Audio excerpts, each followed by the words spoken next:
মেয়ের বাপ যখন হবেন সেদিন বুঝবেন একটা মেয়েকে জন্ম থেকে বড় করা পর্যন্ত লক্ষ লক্ষ টাকা ইনভেস্ট করেছে ওই ভদ্রলোক ভদ্র মহিলা আপনার শ্বশুর শাশুড়ি।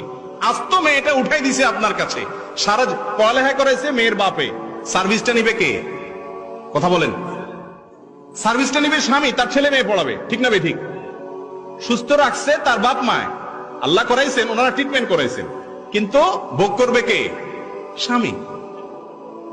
এই মেয়েকে বড় করতে যা লাগছে, উচিত হলো সব টাকা ক্যাশ ক্যাপিটাল হিসাব করে শ্বশুর মেয়েকে বলা যে শ্বশুর মশাই কত লাগছে এই মেয়েকে এই পর্যন্ত আনতে, হিসাব করে ফিগারটা বলেন, সব দিয়া তারপরে সসম্মানে আনা দরকার ছিল।